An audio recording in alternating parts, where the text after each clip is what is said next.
그 13번 그 클라이밋 액션에 대한 1번은요. 모든 국가에서 기후 관련 위험 및 자연재해에 대한 보건력과 적응력을 강화한다는 것이고요. 두 번째는 기후 변화에 대한 조치를 국가 정책이나 전략, 계획에 통합한다는 그런 방침이고요. 세 번째는 기후 변화 완화라든가 적응, 영향 감소, 조기 경보 등에 관한 교육, 인식 제고, 인적, 제도적 역량을 강화한다는 것이고, 기후변화 완화 조치와 이행의 투명성에 관한 개발도상국의 요구에 따라 유엔 기후변화 협약의 선진 당사국이 공동으로 매년 1,000억 달러를 동원하겠다는 목표를 2020년까지 이행하고 가능한 한 빠른 시일 내에 출자를 통해 녹색기후기금의 완전한 운용을 시작한다. 여성, 청년, 지역 공동체 및 소외된 공동체에 초점을 맞추는 것을 포함해 최빈국과 군소도서개발국에서 기후변화 관련 효과적인 계획과 관리를 위한 역량 개발 메커니즘을 증진한다입니다. 그러면 우리가 UN SDGs에서 말하는 기후변화란 어떤 건지 한번 먼저 알아보겠습니다. 우리가 봄이 오고 여름이 오고 가을이 오고 이런 계절이 바뀌는 것을 기후변화라고 하는 게 아니라는 것을 말씀드리고 싶은데요. 일단 맨 위에 오른쪽에 보시면 기후온난, 지구온난화라는 용어가 있습니다. 온실가스의 증가로 인해서 지구의 온도가 상승하는 기후변화 현상 중에 하나가 지구온난화입니다. 그러면 기후변동은 그 평균값을 크게 벗어나지 않는 자연적인 기후의 움직임을 기후변동이라고 하고요. 그 유엔에서 말하는 기후변화라는 뜻은 굉장히 중요한 의미를 가지고 있어요. 자연적인 기후변동의 범위를 벗어나서 더 이상 평균적인 상태로 돌아오지 않는 평균 기후계의 변화를 얘기하는 거예요. 그러니까 굉장히 이 그 기후변화라는 용어를 파악을 하면 굉장히 지금 심각한 상황에 처해 있다는 것을 느낄 수가 있을 겁니다.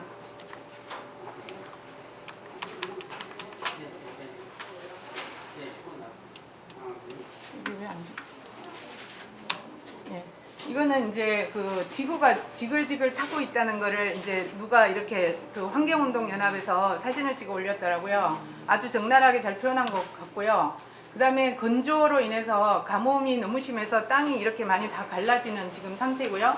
그 다음에 이것도 지금 나무가 다 황폐하게 되고 지구가 너무 뜨거워서 그냥 몸살을 앓고 있는 이런 이제 패러디로 만든 그림이고요. 그 2020년에 사상 최악의 산불이 일어났어요. 호주에서 일어났는데 여기에서 이제 많은 사람도 죽고 동물도 죽고 그랬지만 그거보다 더 중요한 게 위험한 게 하나 있습니다. 여기에 산불의 원인을 꼭 아셔야 되는데요. 원인이 사람이 담배꽁초를 버렸거나 아니면 인위적인 어떤 행위로 인해서 화재가 난 게 아니에요. 이 화재의 원인이 뭐냐면 그 마른 벼락으로 인해서 자연 발화가 됐다는 게 중요한 겁니다. 그러면 마른 벼락이 뭐냐면 비가 오면은 보통 천둥이나 번개가 치는데요. 마른 벼락이라는 것은 날씨는 아주 맑고 화창한데 벼락이 치고 막 천둥 번개가 치는 거예요. 그게 마른 벼락이에요. 근데 이게 중요한 것은 자연 발화로 화재가 일어났다는 게 아주 핵심이고요. 그래서 엄청나게 많은 피해를 봤는데요. 여기에서 이제 7명이 실종하고 24명이 사망을 하고 서울 면적의 100배의 그 땅이 다 소실이 돼버렸고요. 그 다음에 2,000여 가구 이상이 다 소실이 파괴가 됐습니다. 그리고 전 세계 코알라의 30%가 다 죽었어요. 그 다음에 이제 동물들이 5억 마리가 죽었습니다. 이 화재 하나로. 근데 지금 이 코알라가 그 번개 맞고 죽은 모습이에요. 실제 모습입니다. 그 다음에 이제 또 이제 폭염이나 건조로 인해서 기후 변화로 인해서 또 발생한 그 시베리아의 화재가 엄청나게 또 크게 났었죠. 2021년도입니다. 이제 얼음이 녹고 따뜻한 공기가 상승해서 번개, 아까 제가 말씀드렸다시피 마른 벼락, 마른 번개, 이게 지금 발화의 원인이에요. 그러니까는 우리가 어떤 행위를 하지 않아도 이미 자연이 너무 건조하고 바스락거리고 그러다 보니까 마찰이나 이런 번개가 딱 오면은 바로 불이 일어난다는 겁니다. 이 경우에도 자연 발화로 추정이 되고요. 시베리아 일대에 대형 산불이 나서 50여 개 지역으로 번졌습니다. 지금 이 오른쪽 그림은 산으로 계속 산 자락으로 계속 이 산 저 산으로 이렇게 타고 불이 붙어가는 장면이고요. 그 이렇게 해서 많은 동물들이 죽었는데요. 이 중에는 이제 멸종된 동물이 되게 많아요. 근데 이런 경우를 그 기능적 멸종이라고 부른다고 합니다. 독자적으로 생존이 이제는 불가능한 상태가 됐고요. 그 다음에 호주는 1000년 동안 굉장히 아주 그 아름다운 자연을 잘 지켜왔었는데 그 유럽 사람들이 이제 호주로 넘어오면서 개발을 하고 이렇게 해가지고 자연이 많이 훼손이 되고 기후변화가 지구에서 가장 심각한 나라 중에 하나라고 합니다. 이건 이제 YTN 뉴스에 나온 거예요. 왼쪽에 보면 잘게 부서진 낙엽이 있고 오른쪽엔 온전한 낙엽이 있습니다. 근데 여기 담배꽁초를 같이 넣었을 때 부서진 그 왼쪽에서는 불이 순식간에 붙어버립니다. 그 다음에 또 커지는 것도 속도가 굉장히 빨라요. 그래서 우리가 그 산 다니거나 할 때 물론 지금은 뭐 그런 분도 안 계시겠지만은 담배꽁초도 잘 버리셔야 되겠고 또 하나는 생수병이 산불 원인이 된 적이 있습니다. 우리나라에도 있었어요, 실제적으로. 근데 어떤 원리냐면 우리가 햇빛에 돋보기를 계속 쐬고 있으면 불이 붙잖아요. 같은 원리라고 합니다. 생수 안에 물이 들어있을 때 그게 햇빛을 똑같은 시간에 같은 각도에서 계속 빛을 받으면 화재가 난다고 해요. 그래서 산에 갔을 때도 이런 생수병 하나도 두고 오거나 혹은 이제 또 버리거나 그런 걸 하면 안 되는 거고요. 그 다음에 이제 중국에서는 1000년에 한 번 있을 만한 대홍수가 발생을 했는데 2021년도입니다. 어느 정도로 비가 많이 왔냐면 1년 동안에 내릴 비가 고작 사흘 동안에 다 한꺼번에 내려버린 거예요. 그래서 지하철이 물에 다 잠겼고 시민들이 갇히고 댐이 무너지고 수백 명이 부상 입고 사망하는 그런 2021년도 여름에 일어났던 일입니다. 작년이죠. 그래서 이재민이 4천만 명에 육박을 하는데요. 우리나라 인구하고 비교를 해보면 엄청난 이재민이 발생했다고 할 수 있겠습니다. 그 다음에 작년에 7월 달에 일어난 일이고요. 또 이제 유럽에 엄청나게 비가 많이 왔었잖아요. 그래서 유럽 최악의 홍수로 최소 120명 정도가 사망을 하고 수백 명이 실종된 상태입니다. 합쳐서 한 250명 정도가 사망한 걸로 추정이 되고요. 그 다음에 오른쪽은 캐나다예요. 캐나다는 추운 지역이잖아요. 근데 작년에 6월 달부터 캐나다가 엄청나게 뜨거웠어요. 40도에서 50도로 폭염이 계속되는 바람에 이 홍합이 10억 마리 이상이 그냥 죽었는데요. 그냥 죽은 게 아니고 익어서 죽은 거래요. 그냥 너무 뜨거우니까 그냥 다 죽은 거예요. 이거는 이제 유럽에 7월 달에 일어났던 유럽 그 홍수 때 유럽의 모습이고요. 차가 다 뒤집어지고 너무 많이 지금 훼손이 많이 됐다고 합니다. 그리고 우리가 여기서 이제 기후변화에서는 빠질 수가 없는 게 지진하고 화산폭발인데요. 여기 불의골이라고 불리는 환태평양 고산대가 있습니다. 여기에서 주로 이제 지진이나 화산폭발 같은 게 일어나는데 이게 2021년도에 일어난 그 지진과 화산이에요. 엄청나게 지금 빈도수가 작고 강도도 높아지고 있는 게 사실이고요. 그 다음에 이건 11월 달 작년 21년 11월 달에만 일어난 그 지진 발생한 장소 크게 일어난 데만 체크해 놓은 거고요. 그 지진의 90% 화산의 75%가 불의고리에서 일어난다고 합니다. 이러한 기상이변은 기후가 변화하면서 일어납니다. 이미 지구 곳곳에서는 기후변화가 지금 많이 변화하고 있는데요. 지금 빨갛게 된 데일수록 기후변화가 심하게 일어난 곳이라고 합니다. 그러면 북극과 남극이 지금 좀 더 빨갛죠. 이쪽이 지금 심하게 기후변화가 일어나고 있다 이렇게 보시면 되겠고 그 앞으로는 비행기를 탈 때요. 그 기후 위기 때문에 난기류로 인해서 비행기체가 많이 흔들리게 된다고 해요. 이제 그게 기존에 만약에 뭐 10으로 흔들렸다 그러면 엄청 더 많이 이제 흔들릴 것으로 예상을 하는데요. 예, 연구에 따르면 지구 온난화로 지구와 가장 가까운 대기층인 대륙권이 10년에 약 50m씩 상승을 하고 있다고 합니다. 그 다음에 북극의 여름이 지난해 38도였어요. 그러면 곰들이 다 죽습니다. 곰들은 얼음이나 눈 위에서 살아야 되는데 살 수가 없죠. 모기도 없을 뿐더러. 지금 심각합니다. 이 곰이 지금 울부짖고 있는 거죠. 그 다음에 이게 작년에 이제 그 기사를 4개를 뽑아봤는데요. 원인에 대해서 정확하게 그 한번 분석을 해보기 위해서 뽑았습니다. 지금 여기 맨 1번은요. 폭염으로 뜨거워진 강, 연어가 물속에서 익혀가고 있다. 지금 연어 그림을 보시면요. 등이 다 터졌어요. 다 익어가지고 등이 다 터졌고 미국입니다. 미국 그 콜롬비아 강인데요. 연어가 지금 다 익어가지고 있는 상태고, 그 다음에 폭염 때문에 이제 대형 산불 일어났었죠. 유럽에서 크게 또 산불이 일어났습니다. 작년에 있었던 일이고요. 그 다음에 아까 얘기했던 그 런던과 서유럽, 중국, 인도 서부 등에서 또 이렇게 엄청나게 홍수가 났었고, 이거는 이제 모래폭풍인데 중국에서 일어난 일이에요. 이 모래폭풍은 주로 3월에서 5월에 일어난다고 해요. 근데 이게 7월 25일자예요. 이것도 기상이변, 그러니까 기후변화로 인해서 일어났다고 하는데요. 중요한 거는 뭐냐면 여기 홍수를 보면 기후변화로 인해 일부 지역의 습기가 극심하게 축적되고 홍수로 이어지는 폭우가 발생된 것으로 분석하고 있다. 그러니까 이 홍수가 일어나는 것도 기후변화입니다, 원인이. 그리고 또 하나는 이 화재, 기후변화로 인해 여기 답이 딱 나와 있어요. 그러니까는 비가 엄청나게 오는 곳은 습기가 심하게 이렇게 쌓아져 있고 또 불이 많이 나는 곳은 극심하게 또 건조한 상태가 되어 있기 때문에 지금 그 홍수나 그 가뭄은 앞으로 화재 등은 더 많이 일어날 것으로 추측을 할 수 있습니다. 이거는 보신 분도 계실 텐데요. 동대구역에 가면 실제로 굉장히 이렇게 예쁘게 이렇게 화단이 있고요.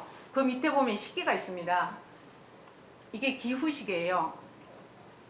그러니까 6년 148일인데 이게 작년에 우리나라에 설치된 건데요. 기후시계가 뭐냐면 평균 기온 상승을 1.5도 이내로 억제하기 위한 목적으로 배출 가능한 이산화탄소 잔여 총량을 시간으로 표시한 거를 기후시계라고 합니다. 그러니까 우리가 산업혁명 이전에 보다 1.5도가 올라가기까지의 그 남아있는 기간이에요. 그럼 기간이 많이 남아있을수록 좋은 거죠. 기후시계 지금 말씀드렸고요. 그 맨 처음에 기후시계가 그 설치된 곳은 베를린이에요. 2019년에 처음으로 세계 최초로 기후시계가 생겼고요. 두 번째가 왼쪽 밑에 있는 뉴욕입니다. 뉴욕이 미국에서 2020년도에 처음 두 번째로 생겼고요. 그 다음에 동대구역에서는 이제 세 번째, 전 세계에서 세 번째로 기후시계가 설치가 됐어요. 근데 여기서 굉장히 중요한 거를 발견할 수가 있는데요. 여기 동대구역에 2021년 4월 달에 이게 설치가 됐는데 그 4월 달에 남아있는 기간이 6년 148일이었어요. 근데 요 밑에 보면 당진시청에 설치된 기후시계예요. 근데 여기는 7년 8개월이라고 돼 있잖아요. 근데 이 차이가 굉장히 중요한 차이입니다. 2021년 4월 달에 생겼고요. 이건 11월 달에 생긴 거예요. 그러면 7개월 동안 우리는 뭐 ESG 기업을 통해서 정부에서 국가에서 개인들이 다 열심히 노력을 해서 기후시계를 늦췄다는 거예요. 왼쪽 다리가 땡기죠? 굉장히 중요한 얘기입니다. 우리가 노력으로 충분히 기후시계를 늦출 수가 있다는 사례입니다. 이게 4월이고 7월이에요.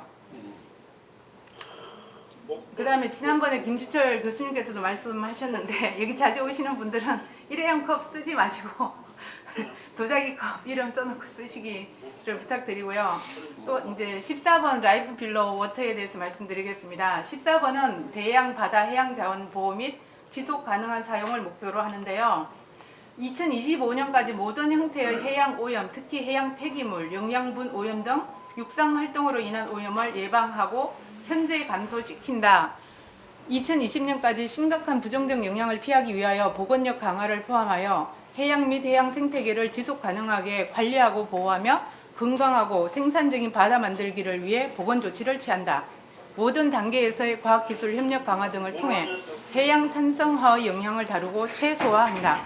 2020년까지 어류 포획을 효과적으로 규제하고 남핵 및 불법, 미신고, 비규제업 및 파괴적인 업 관행을 근절하고 가능한 빠른 시일 내에 어류 자원이 생물학적 특성에 따라 지속 가능한 최대 산출량 수준으로 복원되도록 과학에 기반한 관리 계획을 이행한다. 2020년까지 최신 과학 정보를 기반으로 관련 국내법 및 국제법에 따라 최소 10%의 해안 및 해양 지역을 보존한다. 2020년까지 생산과잉 및 남획을 조장하는 특정 형태의 수산 보조금을 금지하고 불법 미신고, 비규제업을 조장하는 보조금을 제거하며 그러한 형태의 보조금 신설을 제한하는 동시에 개발도상국과 최빈국에 대한 적절하고 효과적인 특별 우대 조치가 세계무역기구 수산보조금 협상에 포함되어야 함을 인지한다. 마지막으로 2030년까지 업, 양식업, 관광업의 지속가능한 관리를 통해 해양자원을 지속가능한 수준에서 사용함으로써 군소도서개발국 및 최빈국의 경제적 이익을 확대한다입니다. 지금 해양은요, 이 지구에서 안경 좀 쓰겠습니다. 여기 보면요, 이제 해양은 지구 표면의 4분의 3을 덮고 있고요. 지구상 물의 97%를 차지하고 있고, 부피로는 지구상의 생활 공간의 99%를 차지한다고 합니다. 30억 명이 넘는 사람들이 생계 수단으로 해양과 해안, 바다 생물에 의존하고 있고요. 전 세계적으로 해양 및 연안 자원 및 산업의 시장 가치는 연간 3조 달러, 즉 전 세계 GDP의 약 5%로 추산이 됩니다. 해양은 인간 활동으로 인해 배출되는 이산화탄소의 약 30%를 흡수합니다. 그래서 지구 온난화 영향을 많이 줄여주는데 해양이 엄청난 역할을 하고 있고요.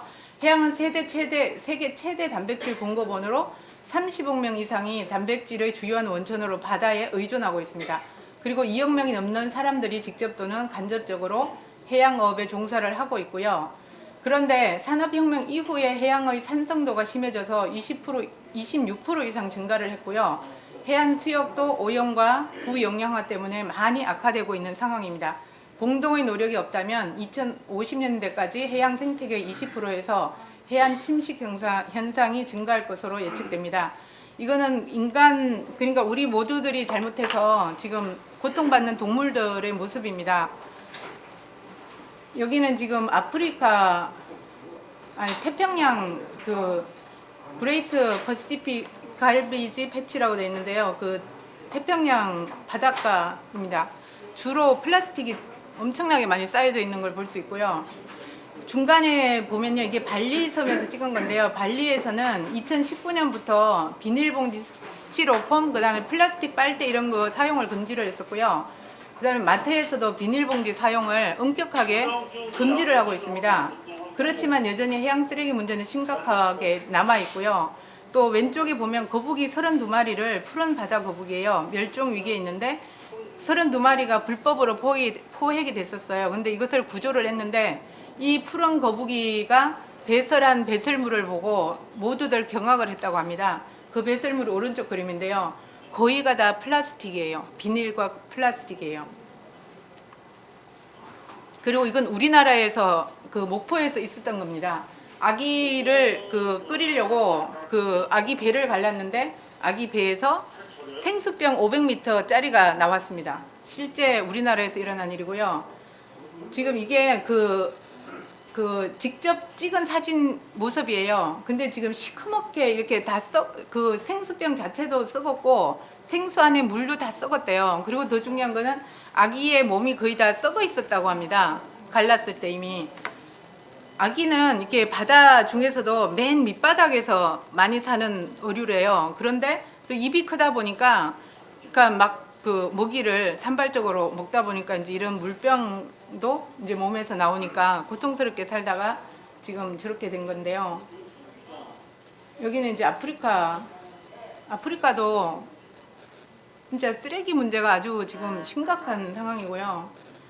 그다음에 낙동강인데 그냥 조류들이 물고기들이 살 수가 없습니다. 거의 다 많이 죽고 녹조 때문에 죽고 그다음에 우리가 버린 이 마스크 때문에 동물들이 굉장히 상처를 많이 받고 죽기도 하고 그러는데요. 비둘기나 이런 새들이 마스크 거리에 이렇게 발이 꽁꽁 묶여서 두 발이 꽁꽁 묶여 있는 경우도 되게 많고요. 또 목이 이렇게 감겨가지고 죽는 경우도 되게 많다고 합니다. 그러니까 마스크 버리고 할 때도 굉장히 조심해서 버려야 되고요. 연간 해양 쓰레기가 얼마나 나오는지 그거를 측정을 해봤더니요. 그 중에서 플라스틱 비중이 80% 이상이라고 합니다. 그러니까 바다 쓰레기를 매번 이제 체크도 하고 치우기도 하고 나름 노력은 하는데요. 그 중에 80%가 플라스틱류라고 합니다. 그러면 우리가 사람한테는 그럼 이 플라스틱이 어떤 영향을 끼치는지 한번 보겠습니다. 미세 플라스틱이라고 하죠. 잘게 쪼개진 플라스틱을 얘기하는데요. 우리가 일주일간 섭취하는 미세 플라스틱의 양이 약 5g이라고 해요. 그러면 약 5g이 어느 정도냐면 신용카드 한 장 정도, 볼펜 한 자루 정도입니다. 그러니까 우리가 엄청나게 미세 플라스틱을 먹고 있죠. 미세 플라스틱을 먹으면 호흡기 문제, 소화기 문제, 염증이 생기고 또 면역 세포가 기능을 제대로 하지 못하고 그런 악 영향이 있습니다. 이제 그 바다 생명체 등 기후 변화 등 이런 거를 다 떠나서 그 유엔에서 2006년도에 ESG라는 용어를 처음으로 사용하기 시작을 했는데요. 그 Environment, Social Governance, 그 ESG 그 기업이 아니면 투자를 안 해준다, 대출을 안 해준다 이런 말이 나올 정도로 지금은 ESG 그 기업들이 많이 늘고 있는 상황입니다. 기업의 중장기 기업 가치에 직간접적으로 큰 영향을 미치는 환경 사회 지배 구조.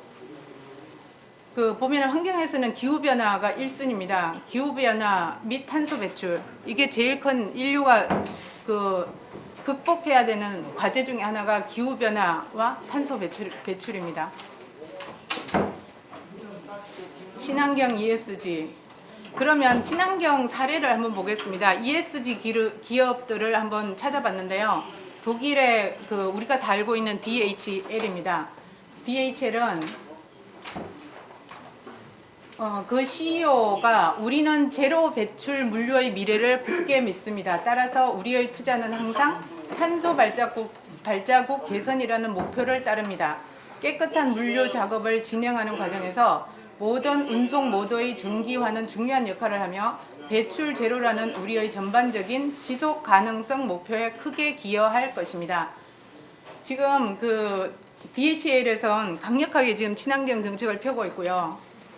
그 다음에 그 GM의 CEO입니다. 메리 베라 CEO 회장인데요. 이분이 2021년도에 그 세스 그 연초에 하는 그 박람회죠. 전자 박람회에서 전동화 시대를 열겠다는 목표를 천명을 했고요. 또 2022년 얼마 전에 끝났는데 전기차 대량 채택 비전과 계획을 재차 공유하면서 GM이 추구하는 기술과 전동화를 통해 어떠한 방식으로 전 세계 사람들이 모빌리티 경험을 할 수 있는 기회들을 만들어낼 수 있는지를 보여줄 예정이라고 얘기를 했고요. 이분은 배출 제로, 충돌 제로, 혼합 제로, 그래서 이제 3 제로를 제창한 분입니다. 2021년도에 말을 했었고요.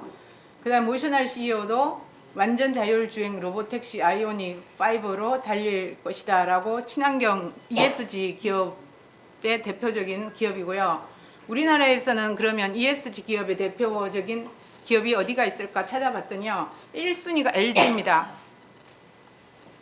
LG는 2020년도에 월스트리트 저널에서 세계 100대 지속 가능 경영 기업 6위를 차지했어요. 우리나라 기업체에서 10위 안에 든 그 기업은 LG밖에 없습니다. 그러니까 LG가 지금 잘하고 있고요. 그런데 우리가 여기서 또 하나 짚고 넘어가야 될 게 서스테이너블이라는 단어입니다. 이 단어가 그냥 지속 가능한 그런 의미가 아니에요. 아까 기후변화가 그냥 뭐 계절이 바뀌고 이런 게 기후변화가 아니듯이 이 서스테이너블이라는 이 단어 자체가 환경 파괴 없이 지속 가능한이라는 뜻입니다. 그러니까 이 단어 자체를 보면 그냥 지속 가능한이라는 뜻인데 기업이나 유엔에서 제창하는 서스테이너블은 환경 파괴가 없이 지속 가능한이라는 의미로 사용이 되고 있습니다. 그다음에 이제 삼성물산에서도 또 이제 ESG 위원회를 확대 개편을 했고 현대에서도 전기차 수소차 탄소 절감을 제창을 했고 SK에서도 그 환경사업위원회 신설 조직 개편 재생에너지에 대해서 강력하게 지금 투자를 하고 있습니다. 그런데 특히 이제 SK는 그 신입 사원이 들어오면 무조건 영상을 필수적으로 시청하라고 영상을 보여준답니다. 근데 그게 너무 길어서 이제 전 조금밖에 못 봤는데 한 50분 정도 하더라고요.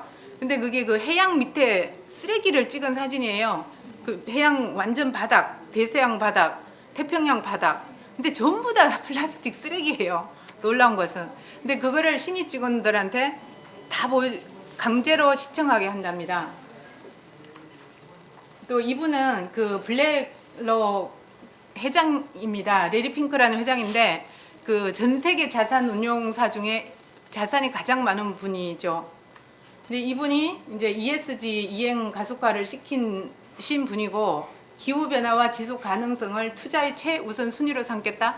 그러니까 ESG 기업이 아니면 투자를 나는 못하겠다. 이렇게 딱 단언을 했습니다. 그래서 이제 블랙록에 대해서 잠시 살펴보면 운용 자산 규모가 9,600조 원에 달하는 세계 최대의 큰 손입니다. 한국의 경우로 봤을 때도 삼성전자, 신한금융, 네이버, 카카오 등 대기업들의 주요 주주이기도 합니다.